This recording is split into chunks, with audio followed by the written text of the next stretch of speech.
이스라엘 백성들이 바벨론의 포로로 잡혀가고 있어요.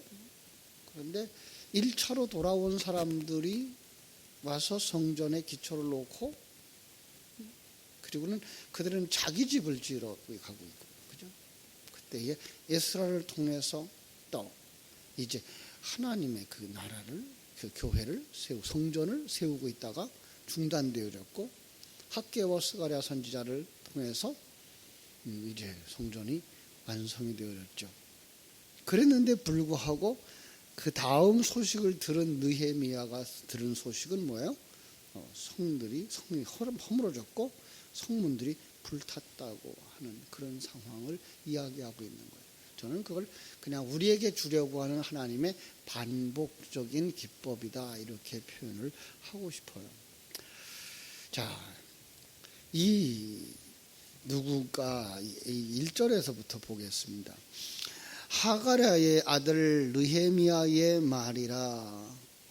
아닥사스다 왕 제20년 기스루월에 내가 수산궁에 있는데, 그래. 아닥사스다 왕이 누굴까 한번 살펴봤어요. 아닥사스다 왕이 누굴까 그랬더니요, 이제 느헤미야 그 다음에 나오는 게가 에스라서죠.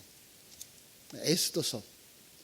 자꾸만 이제 늙었나 봐요, 그죠? 발음이 잘만 나오는데. 에스더서.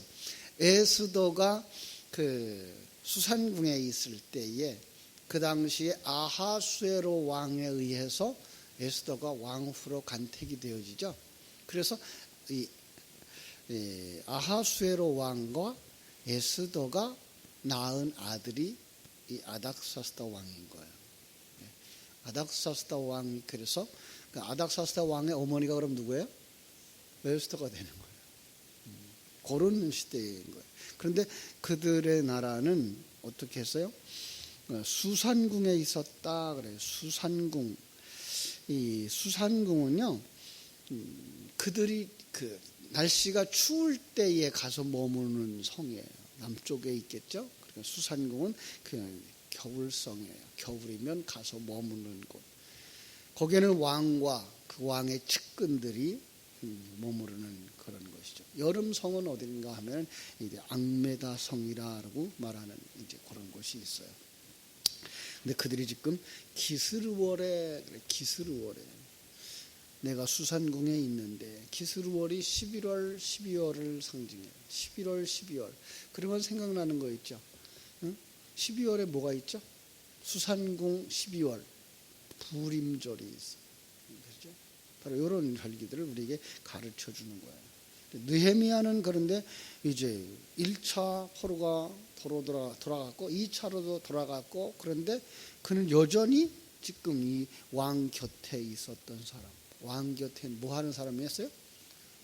술 맡은 관원이었죠. 자, 왕에게 아주 그 당시의 왕들은 굉장히 불안했어요. 모든 것들이 다 그 생명의 위협을 당하고 있는 그런 상황에서 항상 음식에 대해서 독살을 하려고 들어오는 그들과 대비하기 위해서 곁에다가 음식을 맡은 떡 맡은 관원장과 술 맡은 관원장을 두었던 거예요. 그래서 그들이 먼저 이제 왕에게 들어오는 음료수, 그죠?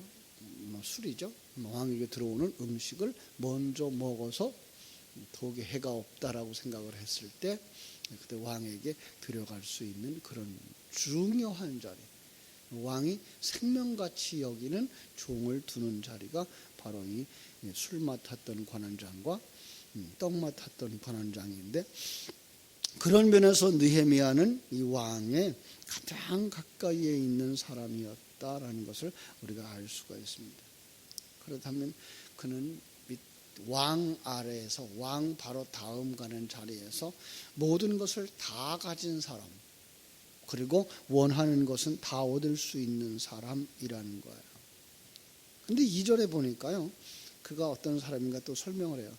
내 형제들 가운데 하나인 하나니가 두어 사람과 함께 유다에서 내게 이르렀기로 내가 그 사로잡힘을 면하고 남아있는 유다와 예루살렘 사람들의 형편을 물은즉, 이렇게 나와요.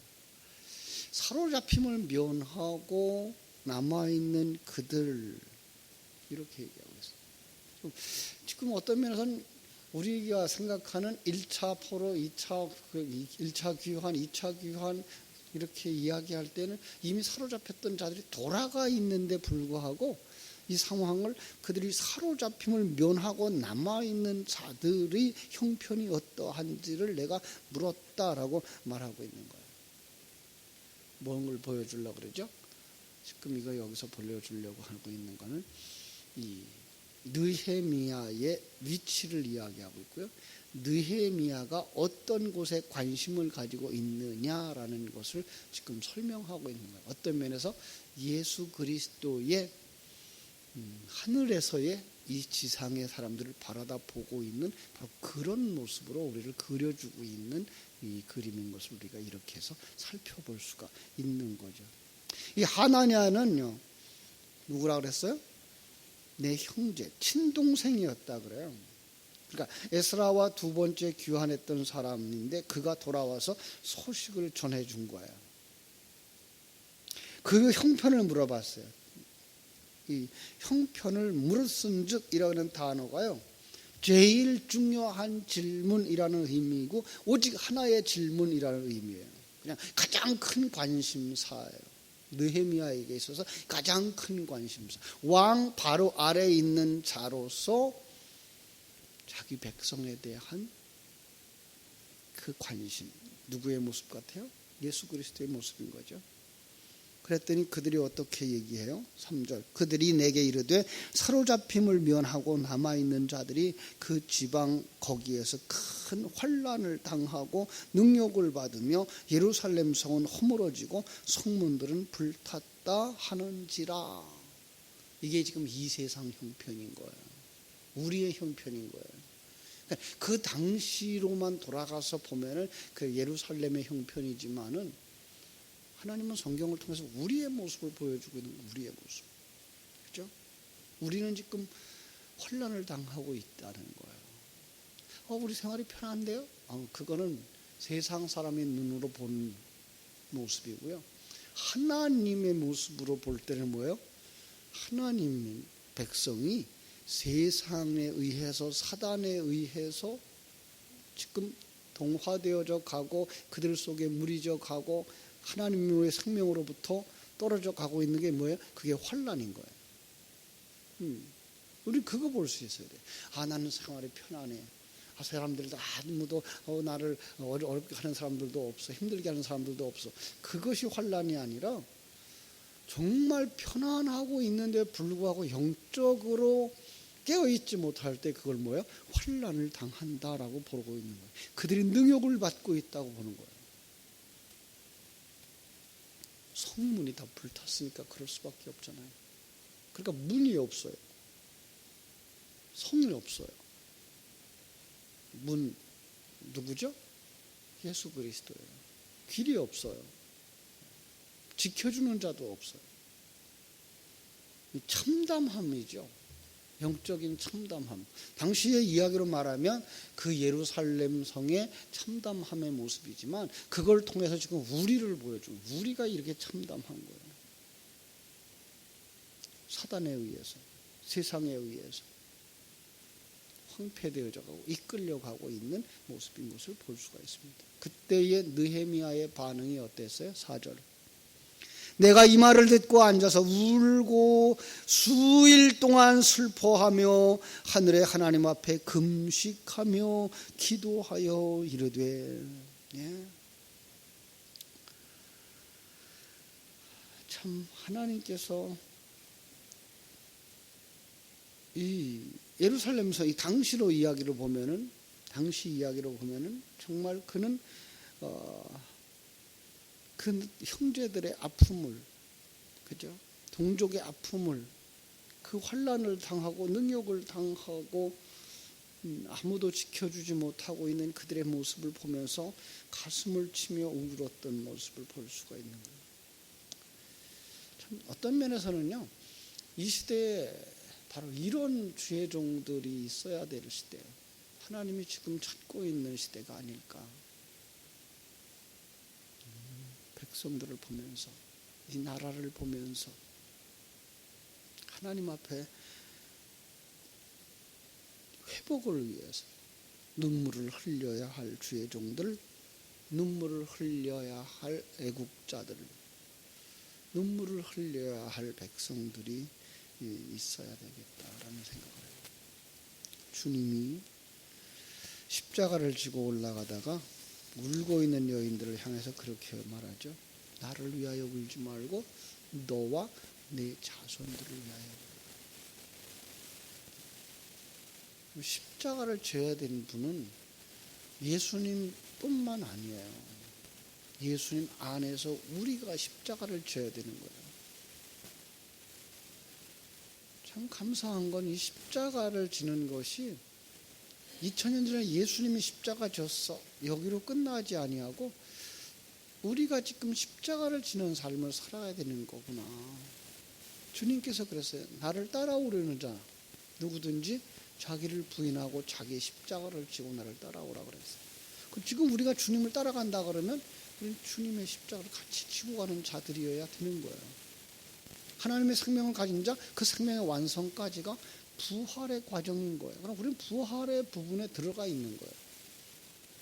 하나님의 나라에서 볼 때는 십자가 지고 죽는 것이 순간이고, 부활이 순간이지만 시간과 공간 세계 속에서의 우리의 모습은, 우리의 죽음이라고 하는 것이 날마다 자기를 하나님 앞에 세우고 나는 왕이 아니야, 나는 주인이 아니야를 내려가는 것. 그게 뭐예요? 십자가 지는 삶. 우리는 십자가 그러면 나무로 된 십자가, 양손에 못 박히고 옆구리에 창에 찔린 예수만 생각하고 있는데, 그게 아니라 내가 그렇게 죽을 수밖에 없는 대역죄인이었어. 그 자리에서 내려와 하나님을 주인으로 모시고 나는 종으로, 거지로, 아무것도 가진 것이 없는 자로 내려가는 것이 뭐예요? 그게가 십자가 지는 삶. 하나님의 생명을 가지고 하나님의 생명을 의지하며 그 생명을 따라서 살아가는 삶이 부활의 삶인 것을 우리는 이제 매일 매순간 느끼면서 누리면서 살아야 되는 거죠. 그런데 오늘날 우리는 눈물이 말라버렸어요. 안타까운 거죠.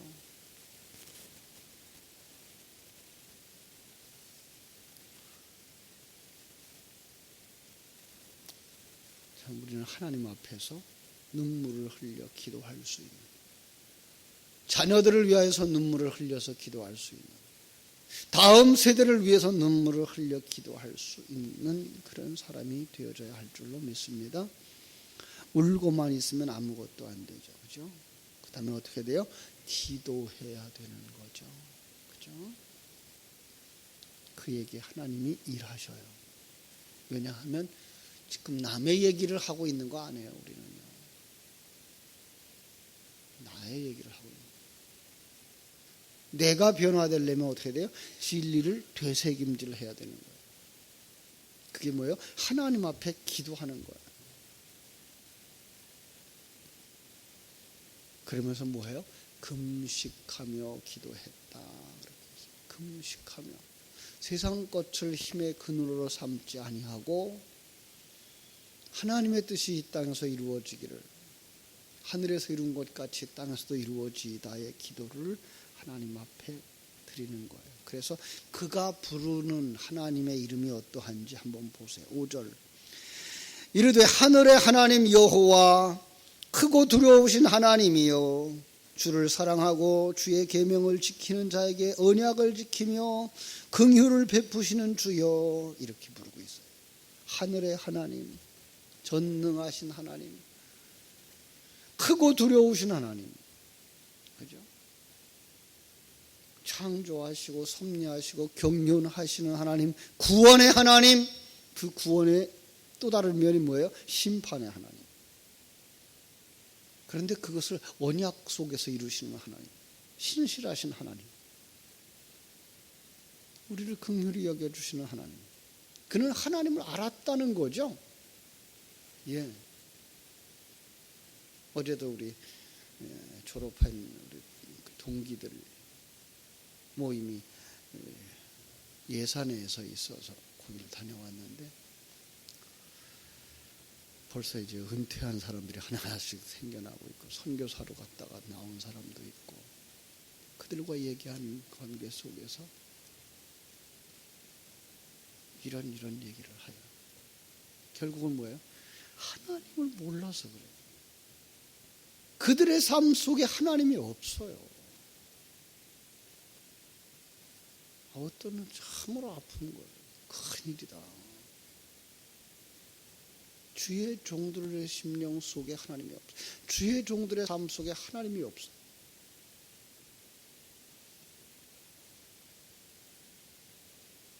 그들은 무서운 걸 몰라요. 심판을 몰라요. 이 세상에서 높은 자리에 올라가고 이 세상에서 어떤 것을 가지는 것이 전부인 양 살아가고 있는 그들. 우리의 모습인 거예요. 그러니 그런 목사 밑에 있으면 어떻게 돼요? 그런 성도가 되는 거예요. 보이지 않기 때문에 그 얘기를 안 해주면 성도들이 볼 수가 없어요. 그래서 소경이 소경을 인도한다는 말을 하고 있는 거예요. 참 안타까운. 그러니까 그냥 교회와 교회 속에서 싸움들을 하고 있고 성도와 성도 속에서 싸움들을 하고 있는 거예요. 하나님이 일하신다는 사실을 알아야죠. 이 환경을 하나님이 주장하고 있다는 사실을 알아야죠. 내 인생을 하나님이 주장하고 있다는 사실을 알아야죠. 그런데 불구하고 이런 일들이 일어난다는 건 뭐예요? 아, 이 일을 통해서 나를 만드시는구나. 이 일을 통하여 저에게도 어떤 영향을 끼쳐서 저를 만드시겠구나. 그가 나를 만드는 도구가 되어지듯 나도 그를 만드는 도구로서 있구나. 네. 여기서 누가 누구를 미워하며 누구만 잘났다고 말할 수가 있어요? 아무도 없어요. 하나님의 일하심이구나를 깨달아 알고 평강을 누리며 감사가 있어야만 되는 거죠. 그가 뭘 기도해요? 6절, 7절. 이제 주의 종들인 이스라엘 자손을 위하여 주야로 기도하오며 우리 이스라엘 자손이 주께 범죄한 죄들을 자복하오니. 여기 있어요. 내 백성이, 아니 하나님의 백성이 범죄했습니다. 어떤 죄를 지었을까요? 간음? 도적질? 아니요. 하나님을 주인으로 왕으로 섬기지 아니하고 자기가 주인 되어지니까 그기가 살인 저지르고 그것이 간음하는 것이고 그것이 도적질하는 것이고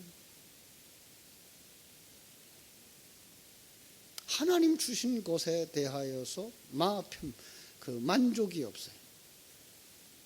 이게 옛사람이에요. 이게 타락한 인간의 본성이에요.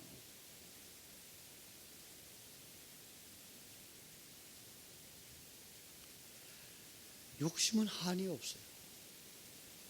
그게 죄예요. 하나님이 없어요. 그게 죄예요. 하나님을 떠난 거예요. 죄예요. 하나님 떠나면 어디로 가요? 우상숭배로 가요. 내가 중심이 되어져서 모든 세력과 모든 힘과 모든 능력을 다 나를 위해 존재해달라고 요구하는 게 우상숭배예요. 회개하는 거예요. 범죄한 자들, 주는 귀를 기울이시며 눈을 여시사 종의 기도를 들으시옵소서. 아니, 하나님이 언제 안 들었나? 하나님이 언제 안 보셨어요? 그럼 이 얘기는 무슨 얘기예요? 내 심령 속에 깨우는 기도예요. 내 심령을 깨우는 기도예요. 하나님은 항상 우리의 기도를 들으셔요. 항상 우리를 보고 계셔요. 그런데 딴짓하고 있다 이제 돌아와서 하나님의 일하심을 깨달아 알고 그 앞에 무릎을 꿇는 거죠. 7절. 내 아버지의 집이 범죄하여 주를 향하여 크게 악을 행하여 주께서 주의 종 모세에게 명령하신 계명과 율례와 규례를 지키지 아니하였나이다.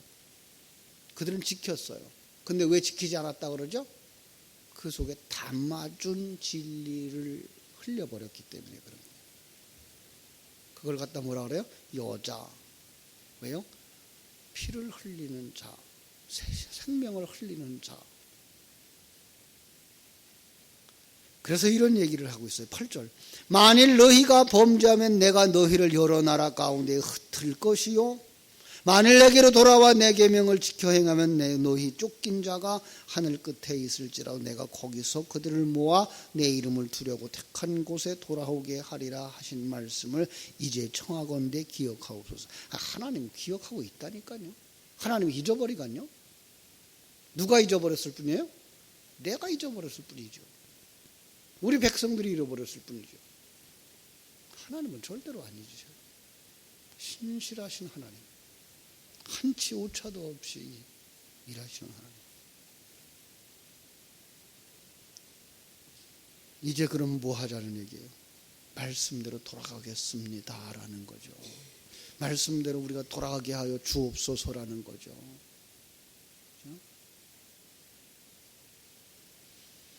이들은 주께서 일찍이 큰 권능과 강한 손으로 구속하신 주의 종들이요 주의 백성입니다.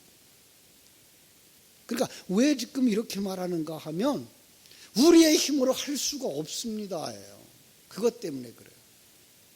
회개도 우리의 힘으로 할 수 있는 게 아니고 돌아가는 것도 우리의 힘으로 할 수 있는 것이 아니고 무너진 성을 구축하는 것도 우리의 힘으로 할 수 있는 것 아니에요. 세상적으로 보면 우리가 해야죠. 그렇죠? 세상적으로 보면 우리가 해야 돼요. 예루살렘 성 우리가 고쳐야 돼요. 성전 우리가 고쳐야 돼요. 그런데 하나님은 그걸 통해서 보여주는 건 내가 성전되어지는 일이며 내가 하나님의 나라가 되어지는 것이며 내가 하나님 앞으로 돌아가는 일인데 이게 안 되더라는 거예요. 하나님 해주세요. 생명과 진리의 말씀으로 역사해 주시고 성령으로 역사해 주셔서 이게 되어져야 돼요. 이게가요. 그러면 신앙이라고 하는 거 우리 마음대로 안 돼요. 이제 우리가 사람을 전도해 보면 알아요. 전도해 보면요. 처음에 교회 한두 주간 나와요. 한두 달 나와요. 때로는 1년, 2년 나와요.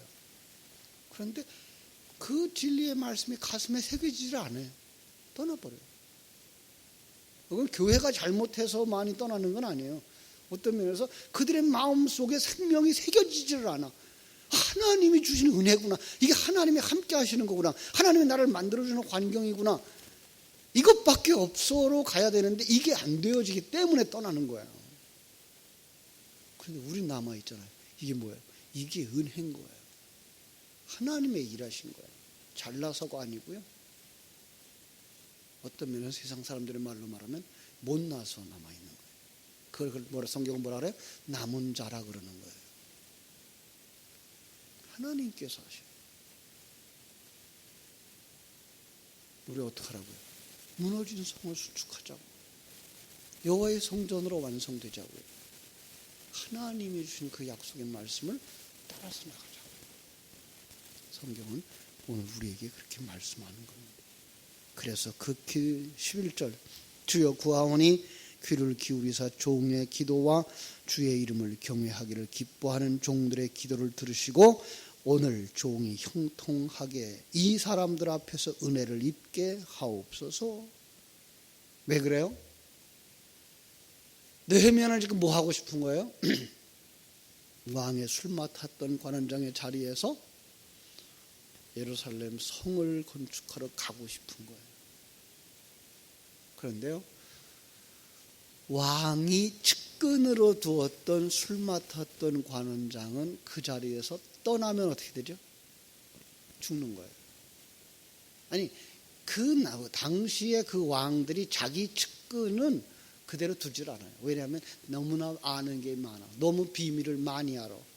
그래서 그가 내 곁에 안 둘 때는 어떻게 한다? 그냥 제거하는 거예요. 근데 지금 떠나야 되는 입장이에요. 그래서 그분에게 은혜를 입지 않으면 안 되는 거예요. 사실 우리가 하나님 앞에 은혜를 구해야 될 이유가 여기에 있는 것이고 주님이 우리 앞에 올 때에 하나님 앞에 은혜를 받은 자로 오는 이유가 여기에 있는 거죠.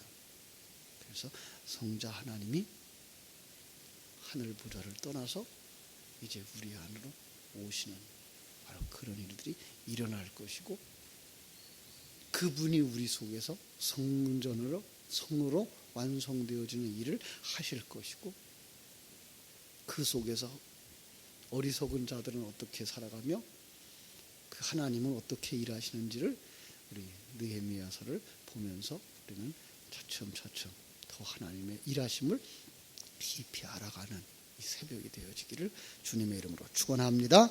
기도하겠습니다.